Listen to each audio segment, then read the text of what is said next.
యాక్సిడెంట్లు జరిగినాయి, పెద్ద ప్రమాదములు. ఒక బస్సు అయితే అందులో మొత్తం ఫైర్ అయిపోయారు, 19 మంది కాలిపోయారు అందులో. మరొక బస్సు అయితే టిప్పర్ వచ్చేసి కంకర టిప్పర్ వచ్చి కొట్టింది, దాదాపు అందులో కూడా 19 మంది చనిపోయారు. అందరూ కూడా మనం తెలిసినటువంటి విషయాలు. మరి అంత భయంకరమైన పరిస్థితుల్లో కూడా మనం చేసే ప్రతి ప్రయాణంలో దేవుడు తన దూతను పంపి మనకు ఏం చేస్తున్నారు? ఆయన కాపుదల ఇచ్చి నడిపిస్తూ వస్తున్నారు. ఆయన దూత మనతో ఉంచి, చాలా గొప్ప విషయం అన్నమాట ఇది. ఈ రోజున మనం ఈ విధంగా ఈ దినాన్ని, ఇప్పుడు ఈ సంవత్సరంలో జనవరి 1వ తారీఖు నుండి ఇప్పటి వరకు దాదాపు 241 దినాలు మనం కాస్తూ వచ్చారు. పెట్టుకుంటున్నారా? ఎన్ని దినాలు? 241 దినాలు దేవుడు మనం కాస్తూ వచ్చారు. 49వ పునరుద్ధాన దినంలో నడిపించారు. ఒకవేళ ఏదైనా తప్పు చెప్పుకుంటే దేవుని క్షమించమని ప్రార్థన చేయండి. రైట్ చెప్పుకుంటే దేవుని నామాన్ని మహింపరచండి. ఒకవేళ నేను ఏదైనా తప్పు చెప్పుకుంటే వేదిక మీద ఉన్నటువంటి నేను ఒకవేళ ఏదైనా పొరపాటు ఉండవచ్చు, అయితే దాని విషయం మీరు ప్రార్థన చేయండి. ఏదైనా పరిశుద్ధాత్మ దేవుడు నాకు తెలియచేయకపోతే దాని గురించి దేవుడు జ్ఞానం ఇచ్చినట్లు మీరు ప్రార్థన చేయండి. రైట్ ఆన్సర్ అయితే దేవుని మహిమపరచండి, తప్పు ఆన్సర్ అయితే దేవుని క్షమించమని ప్రార్థన చేయండి. మంచిది. దేవుని వాక్యంలోకి వెళ్ళిపోదాం. శ్రేష్టమైనటువంటి మాటలు మనం జ్ఞాపకం చేసుకుందాం జాగ్రత్తగా. మొదటి యోహాను రాసిన పత్రిక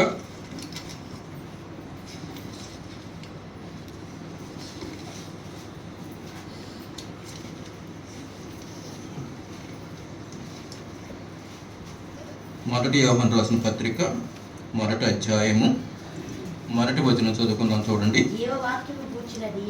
జీవవాక్యమును గూర్చినది ఆది నుండి ఏది ఉండునో మేము ఏది ఇంటుమో, కన్నులారా ఏది చూచితుమో, ఏది నిదానించి కనుగొంటుమో, మా చేతులు దేని తాకి చూచునో అది మీకు తెలియచేయుచున్నాం. సరిపోతుందండి. చిన్న మాట మనం ప్రార్థన చేసుకుందాం. తలలో ఉంచి కళ్ళు మూసుకున్నట్లయితే చిన్న ప్రార్థన చేసుకుందాం. ప్రేమ కలిగిన మా తండ్రి, పరిశుద్ధుడైన మా ప్రభువా, మీ పరిశుద్ధ నామానికి వందనాలు స్తోత్రాలు చెల్లించుచూ ఉన్నాం. గత ప్రభువు దినము నుండి మరొక నూతన పునరుద్ధాన ప్రభువు దినములకు నడిపించినందుకు వందనాలు స్తోత్రాలు చెల్లిస్తూ ఉన్నాం. 2025వ సంవత్సరము డిసెంబర్ నెల 7వ దినములకు మమ్మల్ని నడిపించినందుకు వందనాలు. ఈ నెలలో మొదటి పునరుద్ధాన దినములకు మమ్మల్ని తీసుకొచ్చారు, అందుని బట్టి మీకు స్తోత్రాలు. ఈ సంవత్సరంలోనైనా చివరి నెలలోకి మమ్మల్ని తీసుకొచ్చిన క్షేమస్థితిని బట్టి మరొకసారి కృతజ్ఞతాస్తుతులు చెల్లిస్తూ ఉన్నాం మా తండ్రి. ఈ మధ్యాహ్న కాల సమయంలో చదవబడినటువంటి లేఖన భాగాన్ని శక్తి కలిగిన మీ హస్తాలకు అప్పగించుకుంటున్నాం మా తండ్రి. కూడివన్న మీ బిడ్డలతోనూ నాతోనూ మీరు మాట్లాడండి, నన్ను అభిషేకించండి. మీ మాటలు నా నోటికి అందించి తద్వారా మీరు మహిమ పొందమని యేసు పరిశుద్ధ నామములో ప్రార్థిస్తున్నాం మా తండ్రి. ఆమేన్. అందరికీ మరొకసారి వందనాలు చెల్లిస్తున్నానండి. ఇందుచేత మరి చాలా తక్కువగా కనిపిస్తూ ఉన్నారు. ఈరోజు మరి చాలామంది ఇరికిరిగ్గా కూర్చునేవారు. మరి కారణం ఏదో తెలియాలి. అది ఊరు వెళ్ళి వచ్చేమని అంటున్నారు. మీ గురించి డైలీ ప్రార్థన చేస్తూ ఉన్నాం. దేవుడు అభివృద్ధి చేయాలి, దేవుడు స్థాపన చేయాలి, దీన్ని వ్యాపించాలి, పరిశుద్ధాత్మ దేవుడి కొన్ని కార్యాలు జరిగించాలని రోజు అనుదిన ప్రార్థనలు మేము జ్ఞాపకం చేసుకుంటూ వస్తున్నాం. సాక్ష్యములు చెబుతున్న వారి జీవితాల్లో బలమైన కార్యాలు జరగాలని, అనారోగ్యంగా ఉన్నవారు స్వస్థత పొందుకోవాలని ప్రతిరోజు ప్రార్థనలో జ్ఞాపకం చేసుకుంటూ వస్తున్నాం.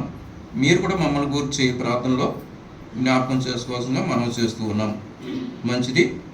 ఇక్కడ మనము మరి అపోస్తలుడు యోహాను గారు రాసినటువంటి పత్రికను మనం చూస్తూ ఉన్నాం. ఏమని రాస్తూ ఉన్నారంటే చక్కటి మాటలు తెలియజేస్తున్నారు. ఆ మాట మనం ఒకసారి పట్టుకుందాం. జీవవాక్యమును గూర్చినది ఆది నుండి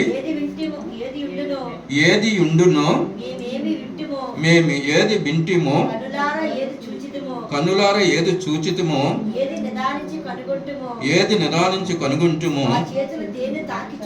మా చేతులు దేనిని తాకి చూచునో అది మీకు తెలియజేయుచున్నాము. చక్కటి మాటలు అన్నమాట. ఎవరి మాట చెప్తున్నారు? ఈ మాటలు యోహాను గారు తెలియజేస్తున్నారు. ఏదైతే మేము చూసామో మా చేతులు దేన్నైతే తాకినవో దానిని మీకు తెలియజేయుచున్నామని అద్భుతమైన మాటను ఉపయోగించారు. ఆ 2వ వచనం కూడా చదువుదాం చూడండి. ఆ జీవము ప్రత్యక్షమాయను తండ్రి యొద్ద నుండి మాకు ప్రత్యక్షమైన ఆ నిత్య జీవమును మేము చూచి ఆ జీవమును గూర్చి సాక్ష్యం ఇచ్చుచు దానిని మీకు తెలియపరచుచున్నాము. మాతో కూడా మీకును సహవాసం కలిగినట్లు మేము చూచిన దానిని వినిన దానిని మీకు తెలియచేయుచున్నాము. మన సహవాసం అయితే తండ్రితో కూడాను ఆయన కుమారుడైన యేసుక్రీస్తుతో కూడాను ఉన్నది. మన సంతోషము పరిపూర్ణమగుటకై మేము ఈ సంగతి వ్రాయిచున్నాము అని ముగించు చక్కటి మాటలు జ్ఞాపకం చేశారు. ఎంత అద్భుతమైన మాటలు అంటే ఈ మాట మన యొక్క జీవితాల్లో కూడా రిసీవ్ చేసుకోవాలి. ఇప్పుడు మనం ప్రభు అయిన యేసుక్రీస్తు వారిని చూస్తూ ఉన్నాం. దేని ద్వారా? ఈ వాక్యం ద్వారా కదా. యోహాను గారు ఎంత గొప్ప మాటలు మాట్లాడారు. ఏది కన్నులలాగా చూచితిమో ఏది వింటిమో, ఆ పై వచనంలో ఏది వింటిమో ఏది చూచితిమో. ఇప్పుడు కూడా మనం ఏం చేస్తున్నాము? మనం కూడా ప్రభువుని చూస్తూ ఉన్నాం, వాక్యం ద్వారా వింటున్నాం, చూస్తున్నాం. ఈ చూసిన మనం ఏం చేయాలి? ఇతరులకి. ఇప్పుడు ఈ యోహాను గారు ఏం చేస్తారు? మనం తెలియజేస్తున్నారని రాశారు కదా 2వ వచనంలో కానీ మనం చూస్తే ఆ జీవం ప్రత్యక్షమాయను తండ్రి యొద్ద నుండి మాకు ప్రత్యక్షమైన ఆ నిత్య జీవమును మేము చూచి ఆ జీవమును గూర్చి సాక్ష్యం ఇచ్చుచు దానిని మీకు తెలియపరుచుతున్నాం. ఆ జీవమును గూర్చి చూసారు ఎంత ఉన్నతమైన మాటలు పలుకుతూ ఉన్నారు. ఆ జీవమును గుర్చినట్టు మనకు తెలియజేస్తున్నారండి. చివరి దినాల్లో మనకి యోహాను భక్తుల ద్వారా ఈ పాఠం నేర్పిస్తూ ఉన్నారు. దేనిని గురించి? ఆ జీవమును గురించి. ఆ జీవము ఎలాంటిది? అది నిత్య జీవమును గురించి అనమాట. చక్కటి మాటలు చూడండి. ఆ మాటలు ఎంత అద్భుతమైన. అక్కడ ఆ నిత్య జీవమును మేము చూచి ఆ నిత్య జీవమును మేము చూచి సాక్ష్యం ఇచ్చు. ఆ నిత్య జీవాన్ని మనం ఎరుగున్నాం. ఇప్పుడు ఈ ఉదయకాలం మనం కూడా ఎరిగి ఉన్నాం.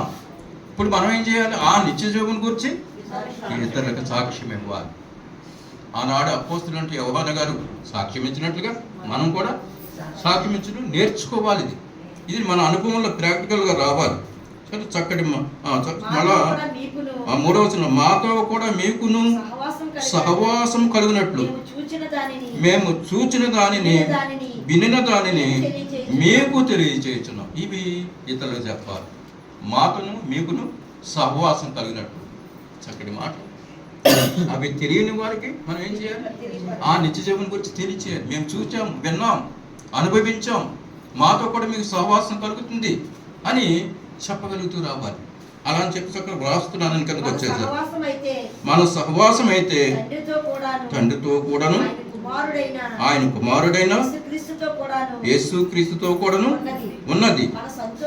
మన సంతోషము పరిపూర్ణమగుటకై మేము ఈ సంగతులు వ్రాయిచున్నాము. చక్కటి మాటలు చూస్తూ ఉన్నాం. ఇదే గ్రంథము 5వ అధ్యాయము 11వ వచనం చదువుతాం చూడండి. ఇదే పత్రిక 5వ అధ్యాయము ఆ సాక్ష్యం 5వ అధ్యాయం 11వ వచనం. ఆ సాక్ష్యం ఏమనగా దేవుడు మనకు నిత్య జీవము దయచేసెను. ఈ జీవము ఆయన కుమారుని యందు ఉన్నది. ఎవరి దగ్గర ఉందంటే ఈ జీవము? ఆయన కుమారుని దగ్గర ఉందంట, క్రీస్తు దగ్గర. చూసారు ఎంత మంచి మాట. ఆ జీవం ఎవరి దగ్గర ఉందంట? ఆయన కుమారుని దగ్గర ఉందంట. ఎంతగా ఈ మాటలన్నీ ఎవరు జ్ఞాపకం చేస్తున్నారంటే యోహాను గారికి జ్ఞాపకం చేస్తున్నారు. ఎన్నోసార్లు మనకు తెలుసు, ఎన్నోసార్లు చదువుతూ ఉంటాం, కానీ దాన్ని ఏం చేస్తామంటే మనం గుర్తు పెట్టుకోలేము. లోగడిచ్చిన ప్రసంగం మీకు గుర్తుందా? పోయినసారి వచ్చినప్పుడు సెప్టెంబర్ నెలలో 7వ తారీఖున వచ్చినట్టు గుర్తు. అప్పుడు మేము ప్రసంగం చేశాను, గుర్తుందా? గుర్తున్న వారు ఏమన్నా కొంచెం ఉప్పు ఏముంటే కొంచెం ఇన్ఫర్మేషన్ ఎవరైనా సరే 2 నాలుకల గురించి మాట్లాడుకున్నాం. అవునండి, గుర్తొచ్చిందా? 2 నాలుకలు ఉండకూడదు. పాముకి 2 నాలుకలు ఉంటాయి, మనం ఇది మొదటి తిమోతి రాసిన పత్రికలు చూసే ఆ మాటలన్నీ కూడా మళ్ళీ అది అందరూ వెళ్తే సమయం సరిపోదు. గుర్తుపెట్టుకోవాలి, ఒక దైవజనులు వచ్చి ప్రసంగం చేస్తారంటే పరిశుద్ధాత్మతో అది నింపి మనతో మాట్లాడుతూ వస్తారు. ఆ మాటలు మనం ఏం చేయలేం. మరియమ్మ గారు ఏం చేశారు? తల పోసుకుని భద్రపరుచుకున్నారట. అలా భద్రపరుచుకోవాలి, వెంట వెళ్ళిపోవడం కాదు. కానీ మన జీవితంలో అదే జరుగుతుంది. మీరేంటి నేనేంటి, మన ఏంటంటే విస్తారమైన వ్యాపకాలు మన జీవితంలో ఉంటాయి. అవునా, నిజమా? అది మన జీవితంలో ఆక్రమించేసి ఈ మాటల్ని దూరమై కాబట్టి ఆలోచించుకో కదా. ఇక్కడ 5:11 చూస్తున్నాం కదా, ఏమని? ఆ సాక్ష్యం ఏమనగా దేవుడు మనకు నిత్య జీవము ఆయన కుమారుని ఎందున్నది అని మాట చూస్తున్నాం. దేవుని కుమారుడు అంగీకరింపిన వాడు జీవము గలవాడు, జీవము లేని వాడే. ఎంత నొక్కి చెబుతున్నారు ఈ మాటలు. చాలా జాగ్రత్తగా మనం ఈ మాట కొంచెం ఆలోచన చేస్తూ ముందుకు వెళ్ళాలి. దయవుంచి ఇదే 5వ అధ్యాయము 20వ వచనం చదువుదాం. చూడండి. మనము సత్యవంతుడైన వానిని ఎరుగ వలనని దేవుని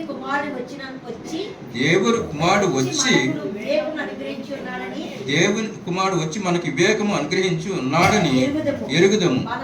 మనము దేవుని కుమారుడైన యేసుక్రీస్తునందు ఉన్నవారమై సత్యవంతుని ఎరిగి ఉన్నాము అంది ఉన్నాము. ఆయన నిజమైన దేవుడు, నిత్య జీవమునై ఉన్నాడు. నిత్య జీవం, నిత్యము జీవించేవాడు ఆయన, నిత్యము జీవించేవాడు ఆయన. ఇప్పుడు మనం ఆయనతో పాటు మనం ఏం చేస్తున్నాం? నిత్యము జీవిస్తూ వస్తున్నాం ఈ వాక్యముని బట్టి కదా. మళ్ళా ఈ లోకం విడిచిపెట్టినప్పుడు పరలోకంలో ఆయనతో పాటు సదాకాలం నిత్య జీవితాన్ని కలిగి ఉంటాం. ఆ నిత్య జీవితాన్ని కూడా అక్కడ కూడా అనుభవిస్తాం. మనం ఈ లోకం విడిచిపెట్టేంత వరకు ఈ జీవాన్ని అనుభవిస్తూ వస్తున్నాం. ఎందుకంటే ఒకప్పుడు ఈ జీవం లేనటువంటి వారం. ఇప్పుడు జీవంలో ప్రభువైన యేసుక్రీస్తు వారు మనం తీసుకొచ్చారు మన పితరుల ద్వారా. మన పితరుడు ఇప్పుడు ఏంటి? యోహాను గారు మన పితరుడు ఆయన మనకు తెలియజేస్తారు. ఇప్పుడు ఆయన ద్వారా నిత్య జీవంలో మనం రాగలిగాం. ఇప్పుడు మనం దాన్ని అనుభవిస్తూ రావాలి. కొన్ని జ్ఞాపకం చేసుకుందాం. దయవుంచి యోహాను సువార్త కొన్ని మాటలు మనం జ్ఞాపకం చేసుకుంటూ ముందుకు వెళదామండి. 1వ అధ్యాయము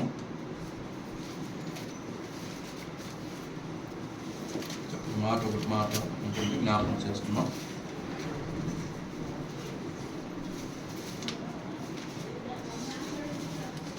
3వ వచనం చదువుకుందాం. చూడండి ఒకసారి. కలిగి ఉన్న ఏదియు ఆయన లేకుండా కలగలేదు, ఆయనలో జీవం ఉండెను, ఆ జీవము మనుషులకు వెలుగై ఉండను. గొప్ప మాట కదా.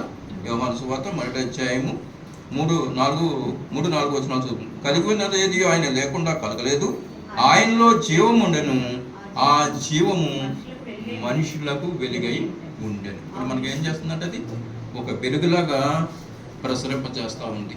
ఏది? క్రీస్తు యొక్క జీవం, యేసుక్రీస్తు యొక్క ప్రభుని యొక్క జీవం ఏం చేస్తుందంట? మనలో వెలుగు పుట్టిస్తూ నడిపిస్తూ వస్తుంది.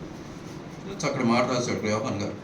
ఆయనలో జీవం ఉండను, ఆ జీవము మనుషులకు వెలుగై ఉండను. చక్కటి మాట మనం చూస్తూ ఉన్నాం. ఇంకా కొంచెం ముందుకు వెళ్దాం. యోహాను సువార్త 4వ అధ్యాయము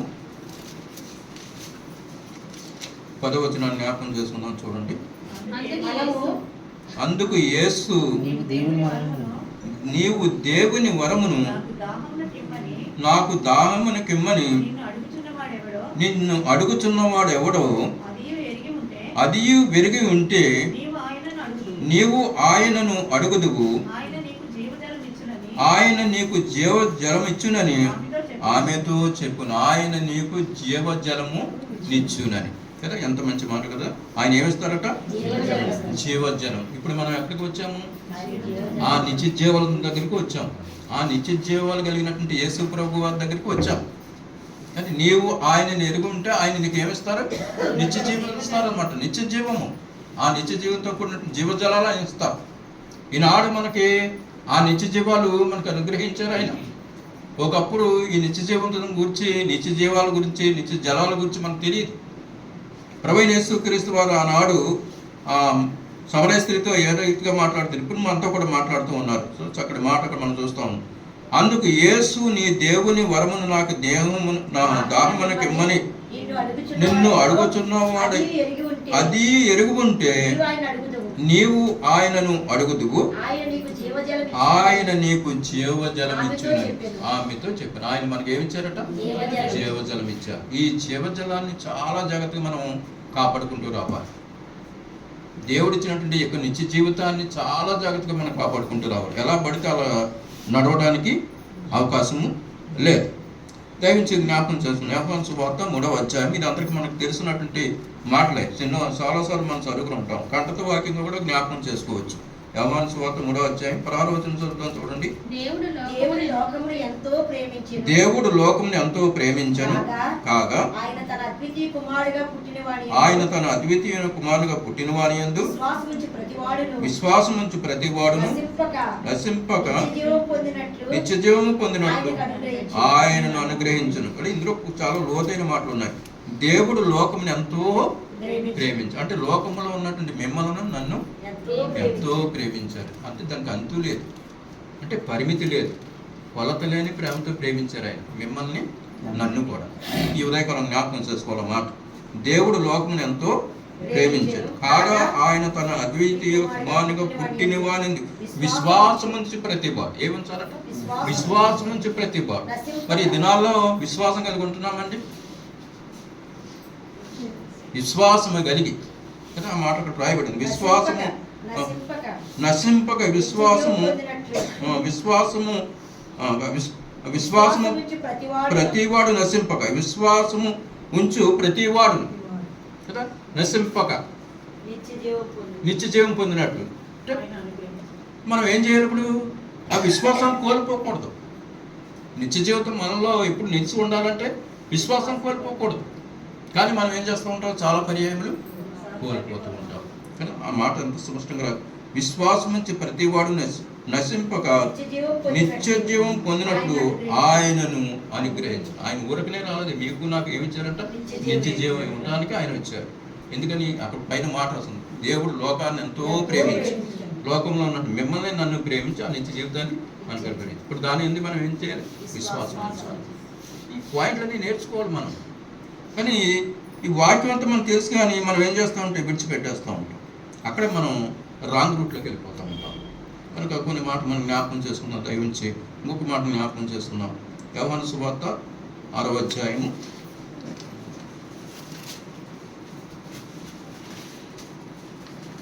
47వ చదువుకున్నాం చూడండి.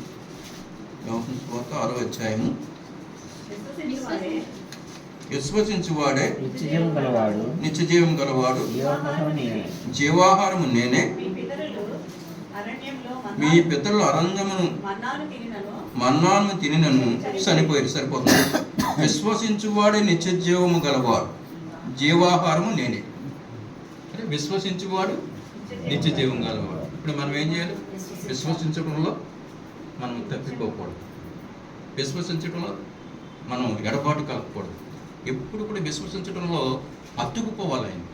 ఓకేనా? ఇక్కడ మాట మంచి మాట ఉపయోగించి విశ్వసించువాడే నిత్యజీవం గలవాడు. విశ్వసించటం, ఈ విశ్వసించటంలో మనం ఏం చేస్తాం? లోపం కలుగుతాం. కానీ ప్రభు శరీరంలో పాలు పొందేసి వెళ్ళిపోతూ ఉంటాం, కానీ విశ్వసించే విషయంలో తప్పిపోతూ ఉంటాం. అని ఎంత మంచి మాట ఉపయోగించారు. సో ఇది ప్రభు మాట్లాడుతున్నారు. విశ్వసించువాడు నిత్యజీవము గలవాడు, జీవాహారము నేను.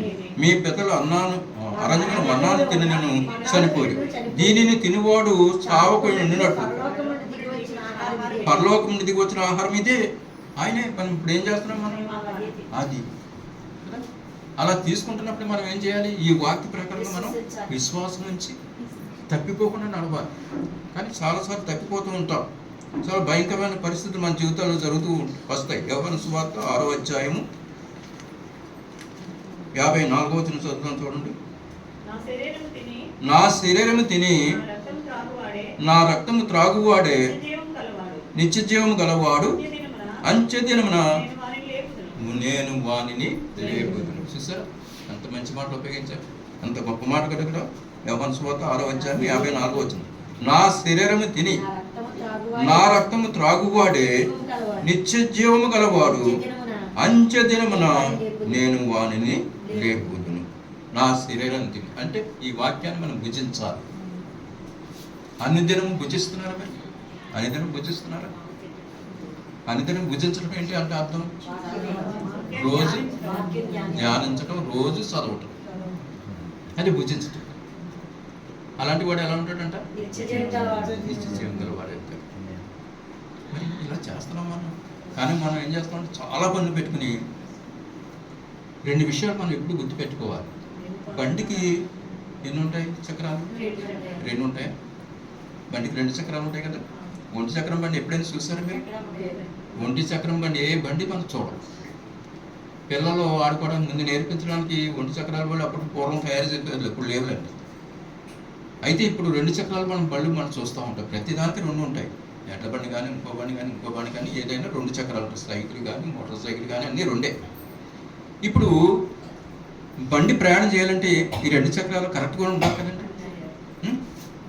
2 చక్రాలు కరెక్ట్గా ఉంటేనే బండి నడుస్తుంది. అందులో ఒక చక్రం ఏదైనా తేడా వస్తే ఇంకో చక్రం కూడా నడవదు. ఇప్పుడు విశ్వాసకి 2 చక్రాలు ఏంటో గుర్తు చేసుకుందాం. విశ్వాసం 2 చక్రాలు ఏంటంటే, 1 వాక్య ధ్యానం, 2 కాదు 2 ప్రార్థన. ఈ 2 కూడా విశ్వాసకి చక్రాలు లాంటివి. ఇవి ఎప్పుడు మర్చిపోవద్దు. మనం ఒక బండి అనుకోండి, కాసేపు మనం ఒక బండి, ఏ బండిది? ఆత్మీయ బండి. ఈ ఆత్మీయ బండికి ఏముండాలి? 1 వాక్య ధ్యానము, 2 చక్రాలు. 1 వాక్య ధ్యానము, 2 ప్రార్థన. అంటే వాక్యం చదవాలి, వాక్యం ధ్యానం చేయాలి. 2 ప్రార్థన చేయాలి, ప్రార్థన చేసిన ప్రకారంగా నడవాలి. మరి అలా చేస్తే అప్పుడు బండి ఏం చేస్తుంది? కరెక్ట్గా నడుస్తుంది కదా. ఈ 2 ఎంత ఎక్కువైనా నడు. మరి ఆ 2 మనకు ఉన్నాయా? కానీ ఇక్కడ ఏమన్నాడు? ఇక్కడ చక్కటి మాట కదా, 54. నా శరీరం తిని నా రక్తము త్రాగువాడే నిత్య జీవము గలవాడు, అంచె దినమున నేను వానిని లేకుదును. ఈ మాట మరి అలా చేస్తున్నాం మనం. వస్తాం, వారానికి ఒకసారి వస్తూ ఉంటాయి ఆరాధనకి. శుక్రవారం ప్రార్థనకు వస్తాం, ఆదివారం ఆరాధనకు వస్తాం.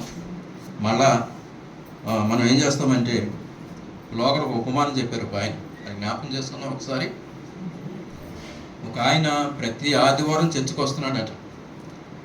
ఒక ఆయన ప్రతి ఆదివారం చర్చకు వస్తున్నాడు, వాక్యం వింటున్నాడు, వెళ్తున్నాడు ఆయన. కానీ తనకున్నటువంటి ఒక అలవాటు ఉండేది. ఆ అలవాటు మాత్రం మార్చుకోలేకపోతున్నాడు. ఆ అలవాటు ఏంటంటే సిగరెట్ కాల్చడం లేక చుట్టు కాల్చడం అనుకుందాం. కాసేపు ఏం చేసేవాడట, చర్చికి వస్తా ఒక ప్రక్కన పెట్టి వచ్చేవాడట. ఏదో షార్ట్స్ ఒకటిని పెట్టి వచ్చేవాడట, ఎక్కడికి ఎవరికి కనిపించకుండా. చర్చిలోకి వచ్చిన తర్వాత వాక్యం వినేసి మళ్ళీ వెళ్ళిపోతా మళ్ళీ చుట్టాను ఆ చెట్టు పట్టుకుని వెళ్ళిపోయాడు. మనం కూడా పోల్చుకోవాలి, అంతేనా? దయవించి ఈ మాటలు చాలా బాగా ఆలోచించాలి మనం. అలా అయిపోకూడదు. దేవుడిని వాక్యంలో ఏమి నేర్చుకున్నాము, ఆ నేర్చుకున్నది ఎంతో హృదయంలో ఎంతవరకు దాచుకున్నాము. మనం అన్నీ దాచుకుంటాం, కానీ వాక్యాన్ని దాచుకోం. అన్నీ దాస్తాం కానీ, డబ్బును దాస్తాం, బంగారం దాస్తాం, ఇంక విలువైన వస్తువులు దాస్తాం, అన్నీ దాస్తాం. కానీ వాక్యాన్ని విలువలో డబ్బు ఉంటుంది. కొంతమందికి బంగారం ఉంటుంది. ఈ బంగారం ఈ మధ్య రేటు బాగా పెరిగిపోయింది కదండి, విపరీతం పెరిగిపోయింది. ఇలా ఇవన్నీ కూడా చాలా జాగ్రత్తగా చూసుకుంటాం. కానీ వాక్యాన్ని మనం అలా చూడం, చాలా జాగ్రత్తగా. ఈ వాక్యం మనకు చాలా తేలిగ్గా ఉంటుంది. ఎవరంటే లోపం, ఎవరికి దేవుడే లోపం మనిషి. కనుక చాలా జాగ్రత్తగా మనం విషయాలు ఆలోచన చేస్తాం. దయవించి ముందుకు వెళ్ళడం, దయవించి మాట్లాడడం జ్ఞాపకం చేస్తున్నాం. యోహాను సువార్త 10వ అధ్యాయము,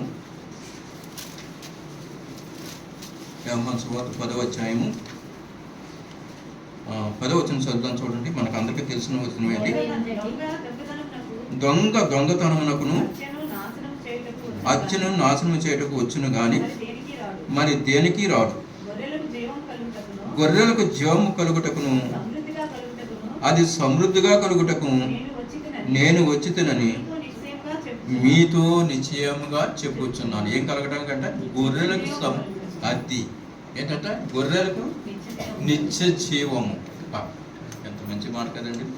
యోహాను సువార్త 10వ అధ్యాయం 10వ వచనం మనం ఎప్పుడు గుర్తుపెట్టుకోవాలి. ఇది యోహాను సువార్త 10వ అధ్యాయము 10వ వచనం ఎప్పుడు నువ్వు గుర్తుపెట్టుకోవాలి. దేవుడు నాకు ఏమి ఇవ్వడానికి వచ్చారు ఆయన, అది ఎంత వండర్ఫుల్ మాట కదా. ఇది దాచేసుకోవాలి హృదయంలో. హృదయం అన్నట్టు బాక్స్లో, ఉదయం అన్నట్టు పెట్లో మనం దాచేయాలి. ఎక్కడ రాశాడు అన్నమాట? ద్వితీయోపదేశకాండం ఒకసారి చూద్దాం. గుర్తొచ్చింది కాబట్టి జ్ఞాపకం చేసుకుంటున్నాం. ద్వితీయోపదేశకాండంలో మాట చెప్పారు, ఆ మాట మనం జ్ఞాపకం చేసుకుంటాం.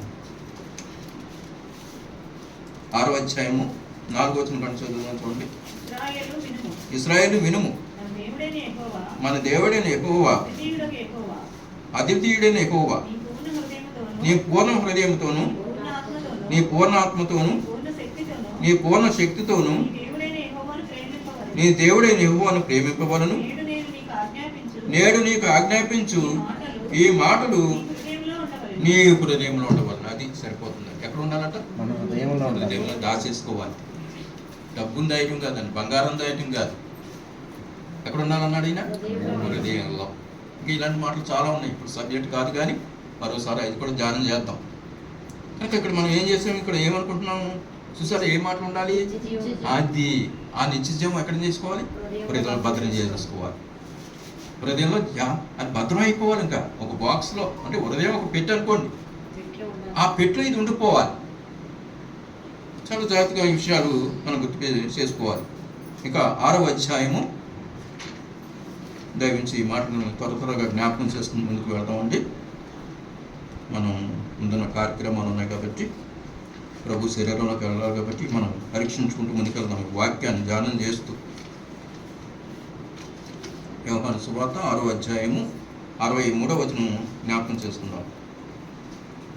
ఆత్మయే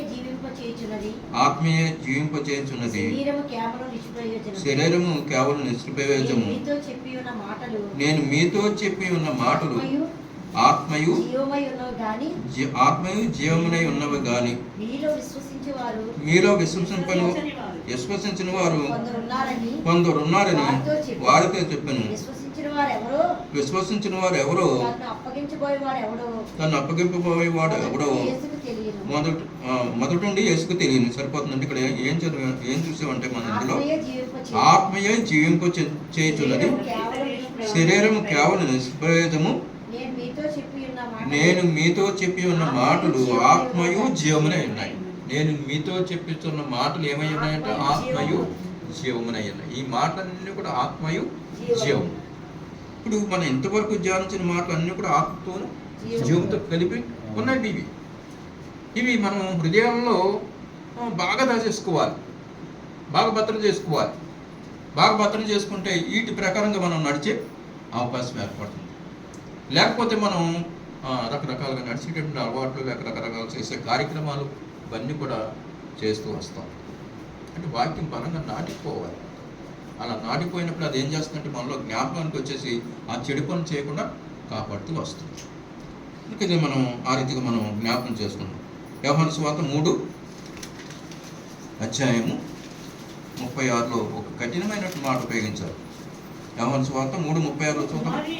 కుమారుని యందు విశ్వసించువాడే నిత్య జీవం గలవాడు, కుమారునికి విధేయుని కానివాడు జీవము చూడడు గాని దేవుని ఉగ్రత వాని మీద నిలిచాడు. ఎంత కఠినంగా ఉందని ఈ మాట చూసారా? సరే ఒకసారి ఆలోచించారా? యోహాను సువార్త 3:36 కుమారుని యందు విశ్వాసం ఉంచువాడే నిత్య జీవము గలవాడు, కుమారునికి విధేయుని కానివాడు జీవము చూడడు గాని దేవుని ఉగ్రత వాని మీద నిలిచును. ఎంత భయంకరమైనటువంటి మాట ఉపయోగించారు. ఈ మాట యేసు ప్రభువు చెప్తున్నారు. ఈ మాట కనుక మనం ఏం చేయాలట? కుమారుని నుండి విశ్వాసం ఉంచువాడు నిత్య జీవం గలడు. కుమారుని నుండి మనం ఏం ఉంచాలి?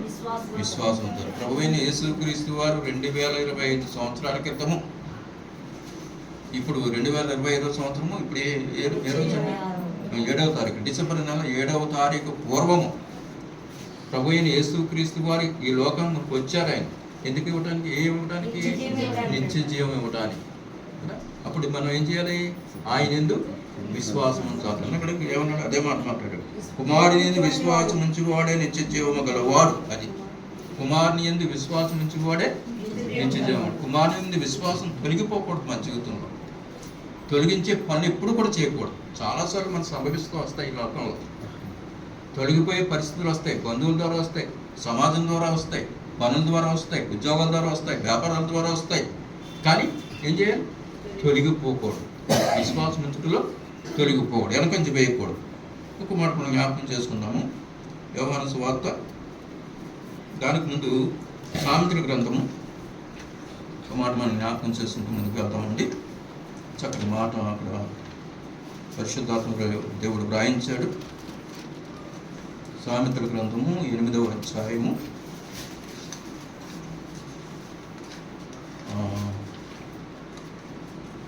ఇది నాకు కొత్త బైబిల్ అండి. రీడింగ్ చేసిన బైబిల్ బాగా పాత అయిపోయింది. ఇది కొంచెం మళ్ళీ అలవాట్లో పడాలి. కొత్త బైబిల్ తీసుకున్నాను నేను. రీడింగ్ అయ్యే బైబిల్ మొత్తం బాగా నలిగిపోయిందండి. బాగా నలిగిపోతే పేజీలు ఊడిపోతుంది. ఇంకా అది ఇంటి దగ్గర పెట్టి మరి కొత్త బైబిల్స్. యోహాను సువార్త సామెతల గ్రంథము 8వ అధ్యాయము 35వ వచనం 36వ వచనం చదువుతా చూడండి. నన్ను కనుగొనువాడు జీవమును కనుగొనును, యెహోవా కటాక్షము వానికి కలుగును. నన్ను కనుగొనని వాడు తనకే హాని చేసుకొనును. నా యందు అసస్యపడి వారందరూ మరణమును స్నేహించెదరు. ఇంకా ఎంత కఠినమైన మాటలు కూడా ఒక పరిశుద్ధాత్మ దేవుడు రాయించారు. సామెతలు 8:35లో ఒక మాట ఉంది. నన్ను కొనుగొనివాడు జీవమును కనుగొను. ఇప్పుడు ఎవరిని కనుగొన్నాం మనం? ప్రభు అయిన యేసు క్రీస్తు వారి దగ్గరకు వచ్చాం, ఆయన కనుగొన్నాం. ఇప్పుడు ఏమి దొరికింది మనకి? జీవం కలిగింది, వెలుగు దొరికింది, కటాక్షం కలిగింది. ఎన్నో చూడండి అక్కడ. నన్ను కనుగొనడం, జీవం కనుగొన్నాడు, మరి కటాక్షం వచ్చింది. ఇవన్నీ ఆయన ద్వారా మనకు వచ్చినాయి. 36 వచనం, నన్ను కనుగొనని వారికి తనకే హాని చేసుకొనును. నా యందు అసహ్యపడి వారందరూ మరణాన్ని స్నేహించదు. ఇప్పుడు ఈనాడు చాలా మందికి సువార్త ప్రకటిస్తున్నాం. ఇప్పుడు ఏం జరుగుతుంది? అని మరణాన్ని స్నేహిస్తున్నారు వారు ఈ వచనం ప్రకారం. ఇప్పుడు దేవుని యొక్క సహోదరులు వెళ్ళి, దైవజనులు వెళ్ళి మాటలు చెబుతూ ఉంటే ఇంకా నమ్మట్లేదు. అంటే వారు ఎక్కడ ఉన్నారని అర్థం. అది ఇక్కడ అదే ఆ మాట రాశాడు 36లో. నన్ను కొనుగొనని వాడు తనకే హాని చేసుకొని. కఠినమైన మాట. ఎంత దుర్భరమైన పరిస్థితి చూడండి. ప్రేమతోటి చెప్తూ ఉంటే వారు వింటలేదండి. మొన్న బాగా తెలిసినటువంటి ఒక ఫ్రెండ్ నాకు బాగా ఇప్పటి నుంచి పరిచయం. వాళ్ళు కిరాణా షాప్. ఆ కిరాణా షాప్ మంచి వృద్ధిలోకి వచ్చారు. చిన్నమెరం గ్రామంలో మంచి ఉన్నత స్థాయిలోకి వచ్చారు. వారు ఆర్థికంగా మంచి ఎదుగుదలలోకి వచ్చారు. సరే, మంచి నాకంటే చిన్న వయసే కదా, ఎప్పటి నుంచో పరిచయం కదా, బాగా స్నేహితులుగా అని మాట్లాడుకుంటూ ఉంటాం కదా అని చెప్పేసి ఒక మాట. ప్రభువుని నమ్ముకోండి, పరలోక రాజ్యం భాగ్యం దొరుకుతుందంటే ఏమన్నాడు తెలుసా? ఎవడు చూసి వచ్చాడండి ఆయన. ఒకే ఒక మాట, ఎవడు ఎదురు చూసి వచ్చాడండి అన్నాడు. ఇంకేం మాట్లాడు?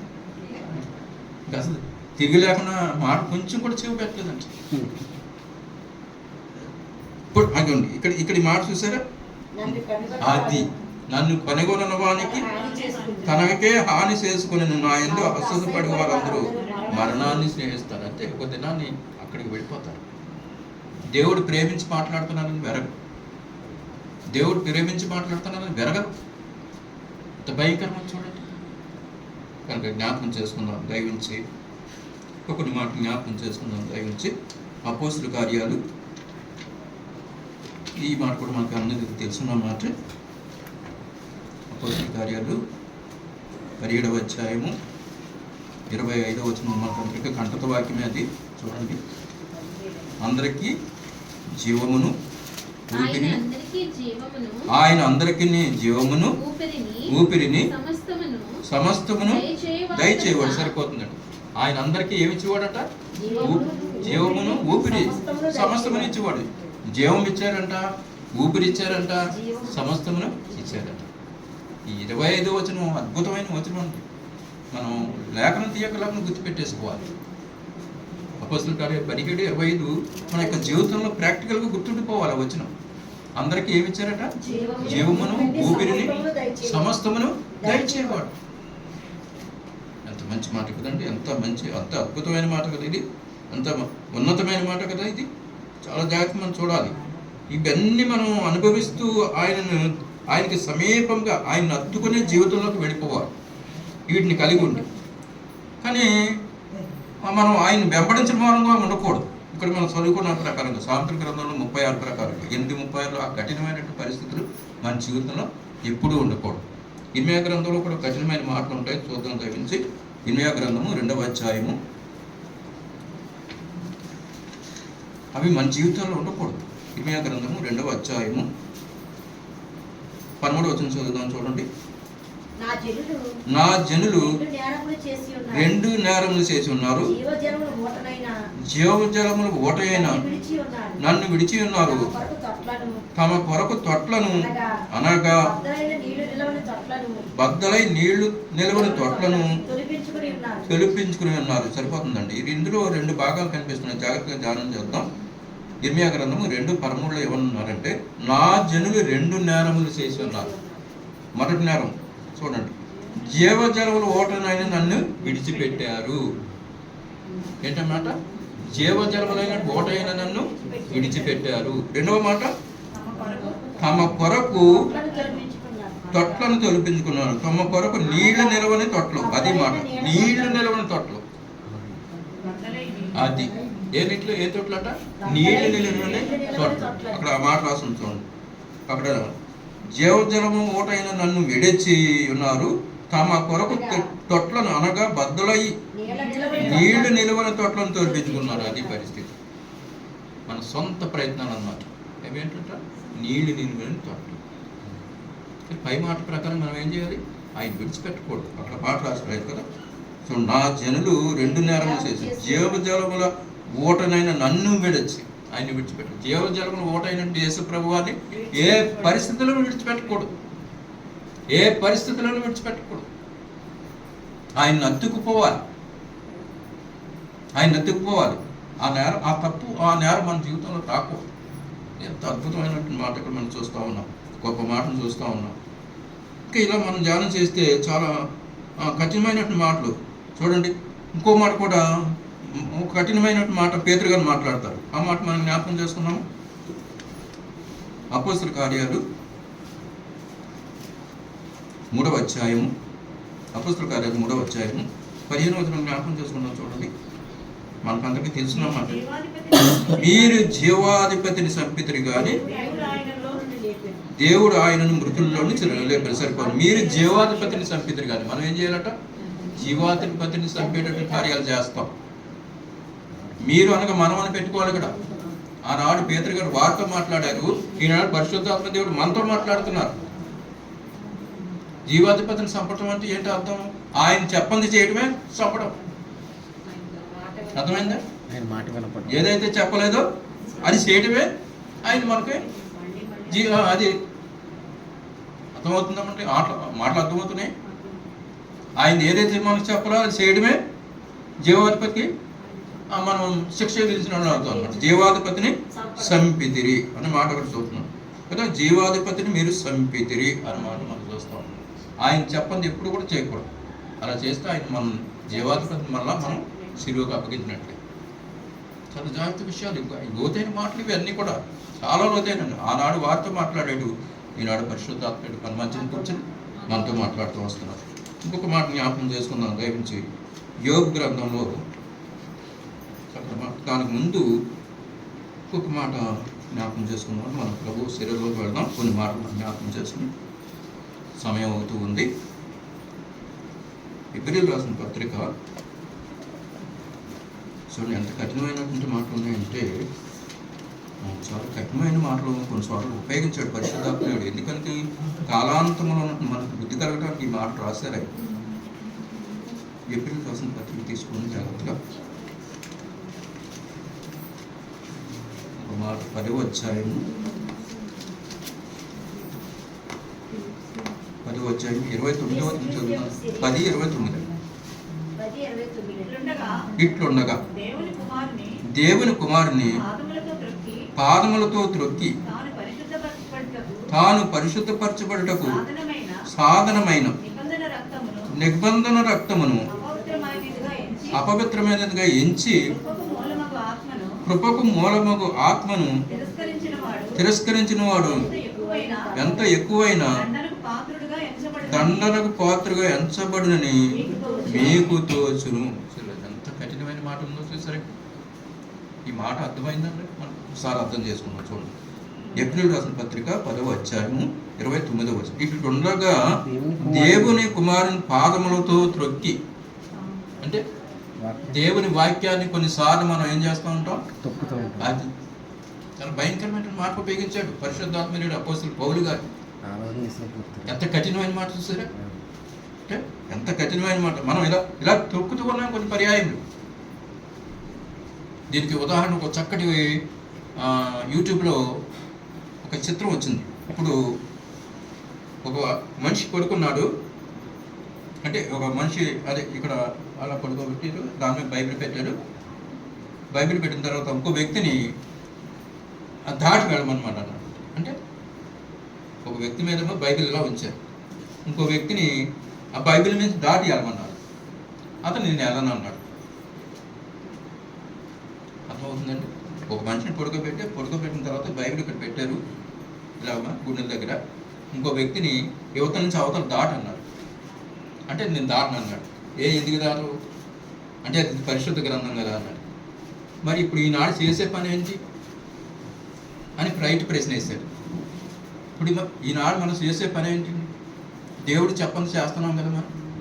మరి ఎంతమంది తప్పట్లేదు? అదే ఈ మాట బాగా అర్థం చేసుకోవాలి. చాలా లోతైన మాట ఈ మాట. చూడండి మాట, అసలు ఈ మాట చదువుతుంటే ఒళ్ళు గగ్గురు పరుస్తూ ఉంటుంది. ఇట్లుండగా దేవుని కుమారుని పాదములతో త్రొక్కి తాను పరిశుద్ధపరచుటకు సాదరమైన నిబంధన రక్తము అపవిత్రమైనదిగా ఎంచి కృపకు మూలమగు ఆత్మను తిరస్కరించిన వాడు ఎంత ఎక్కువ దండనకు పాత్రగా ఎంచబడినని మీకు తోచును. అది మాట. కృపకు పాత్రమగు అంటే ఏమాట ఉంటుంది అక్కడ మాట, ఎంత మంచి మాట. చూడండి మాట రాజు, నిబంధన రక్తము అపవిత్రమైనదిగా ఎంచి కృపకు మూలమగు ఆత్మను తిరస్కరించిన వాడు ఎంత ఎక్కువ దండనకు పాత్రగా ఎంచబడినని మీకు తోచును. అలా అని చెప్పి కిందకి వచ్చేసరికి ఏమంటే జీవం గల దేవుని చేతిలో పడుట భయంకరం అన్నాడు. ఎందుకు అలా వచ్చిన చదువుకోవడానికి తర్వాత ఇంకా ఈ మాటలు మనం చాలా జాగ్రత్తగా ఆలోచించాలి. ఇప్పుడు మనం గొప్ప వచనాన్ని మనం జ్ఞాపకం చేసుకుని ముందుకు వెళ్తాం. 84వ కీర్తనలోకి వస్తే ఒక చక్కటి మాట ఉంటుంది. ఈ మాట ఇప్పుడు మనం అందరికీ తెలిసిన మాటే. మనం ఎన్నోసార్లు కూడా ధ్యానం చేస్తాం. శ్రీపాల గారు కూడా ధ్యానం చేశారు ఎన్నోసార్లు, మీరు కూడా వినే ఉంటారు. 84 2వ వచనం, కీర్తనలు 84 2వ వచనం. యెహోవా మందిర ఆవరణము చూడవలెనని నా ప్రాణం ఎంతో ఆశపడుతున్నది, అది సొమ్మచిల్లుచున్నది. జీవము గల దేవుని దర్శించుటకు నా హృదయమును నా శరీరమును ఆనందముతో కేకలు వేయుచున్నవి. ఎంత మాట కదా, మంచి మాట కదా. యెహోవా మందిర ఆవరణము చూడవలెనని నా ప్రాణం ఎంతో ఆశపడుచున్నది, అది సొమ్మచిల్లుచున్నది. జీవము గల దేవుని దర్శించుటకు నా హృదయము నా శరీరం ఆనందంతో కేకలు వేయుచున్నవి. ఇటువంటి తృష్ణ మన జీవితంలో ఉండాలి. ఆయన ఎవరట? జీవం కలిగిన దేవుడు. ఆయన ఆ జీవం కలిగిన దేవుడిని ఎలా ఉండాలంటే మనం ఆశతో కదా, ఆశతో ఆనందంతో వెళ్ళిపోవాలి, కేకలు వేయాలి. దేవుని సందుకి పరిగెత్తుకు వస్తూ దేవుని సందుకే పాటలు పాడుకుంటూ రావాలి. ఇటువంటి అనుభవం ఉండాలి. చక్కటి మాట. ఇంకో యోగ భక్తులు కూడా ఒక మాట రాశాడు. ఆ మాట కూడా చూసి మనం ప్రభు శరీరంలోకి వెళ్దాం. యోగ గ్రంథము 19వ అధ్యాయము, యోగ గ్రంథం 19:25లో ఒక మాట ఉంటుంది. అయితే నా విమోచకుడు సజీవుడనియు తరువాత ఆయన భూమి మీద నిలిచుననియు నేను ఎరుగుదును. సరిపోతుందండి. అయితే నా విమోచకుడు సజీవుడనియు తరువాత ఆయన భూమి మీద నిలిచుననియు నేను ఎరుగుదును. అది మాట కదా. ఇప్పుడు ఏముంది మన దగ్గర? ఏముంది? ఆ సజీవుడు మన చేతిలో ఉన్నాడు. ఎవరట? సజీవుడు. ఆయన ఎవరు? ఇప్పుడు మన చేతిలో అందరి చేతుల్లో ఏముంది? పరిశుద్ధ గ్రంథం. ఇప్పుడు ఎవరిని చూస్తున్నాము? ఆయన చూస్తున్నాం కదా. అయితే నా విమోచకుడు సజీవుడని తర్వాత ఆయన భూమి మీద నిలిచినని ఎరుగుంది. తర్వాత రాబోయే జన్మల్లో కూడా యుగ యుగాలు ఎక్కడ ఉంటారు? ఆయన పరలోకంలో. ఆయన పక్కన మనం ఉంటాం. అక్కడ చూస్తాం, ఇక్కడ చూస్తున్నాం, ఇక్కడ కూడా ఆయన చూస్తున్నాం. దేని ద్వారా? నా విమోచకుడు సజీవుడు అని. ఒకప్పుడు మనం ఎక్కడున్నాం? మృతమైన జీవితాలు కదా. చీకటిలోను, దుర్గంధంలోను, మురికిలోను, మురికి డ్రైనేజ్ ఎలా ఉంటుందో అలాంటి జీవితాలు మనకి, కంపు కొట్టేటువంటి జీవితాలు మనకి. అలాంటి దుర్గంధమైన జీవితంలో మనం విడిపించి ఏం చేశారంటే నిత్యము ఆయన చూసే భాగ్యం మనకి ఇచ్చారు. నా విమోచకుడు సజీవుడు అని కదా. ఈ అనుభవం ప్రతిరోజు మనకు కలుగుతూ ఉంటారు కనుక ఈ విషయాలు మనం ఇంతవరకు ధ్యానం చేశాం కదా. ఆయన ఏం నేర్చుకున్నాం? నిత్య జీవం కలిగిన దేవుడు, నిత్య జీవం గలవాడు. నా శరీరం తిని నా రక్తం త్రాగువాడే నిత్య జీవం గలవాడు. మనం ఇప్పుడు ఏం చేస్తున్నాం? ఆ కార్యం వస్తున్నాం. కాబట్టి ఇప్పుడు దీన్ని అత్తుకుని మనం నడుచుకోవాలి. దేవుని కుమార్ పాదంతో త్రొక్కే వరకు ఉండకూడదు, ఆయన ధిక్కరించే వరకు ఉండకూడదు. ఇందాక 8 సామెతలో 8:35లో మనం చూసాం కదా. తిరస్కరింది జీవం కానీ దేవుని తిరస్కరించడం అన్నాడు. ఇవన్నీ కూడా మన జీవితాల్లో చాలా జాగ్రత్తగా మనం గమనించి ఆయన హత్తుకు నడుచుకునే వారుగా సిద్ధపడతాం. ఒకవేళ ఈ విషయంలో ఎవరైనా లోపం కలిగి ఉన్నట్టయితే ఇప్పుడే మనం సరి చేసుకుని ప్రభు యొక్క శరీరంలోకి వెళ్తాం. దేవుడు కొద్ది మాట మన జీవితాల్లో ఆశీర్వాదం దీవించిన కాక ఆమేన్. దేవుని వాక్యాన్ని బట్టి కొన్ని నిమిషాలు మనం దేవుడు మనతో మాట్లాడుతూ వచ్చారు. ఈ ఉదయకాలం, ఈ మధ్యాహ్న కాల సమయంలో చక్కగా మనం ప్రభు శరీరంలోకి వెళ్దాం. చక్కటి వాక్యం వింటూ వచ్చాము, మరి బలలో పాలుపందులు పొందుతూ వచ్చాము. ఇంతటి చక్కటి మాటలు మనకు అందించిన దైవజనుడికి మనందరి పక్షాన, కుటుంబ పక్షాన వందనాలు తెలియజేస్తున్నానండి. మరి మనం ఇంతవరకు బలలో పాలుపందులు పొందుతూ వచ్చాం. అందరూ లేచి నిలబడి కానుకలు సమర్పించుకుందామండి. ప్రతి ఒక్కరూ లేచి నిలబడి కానుకలు సమర్పించుకుందాం. అందరం కూర్చుందామండి.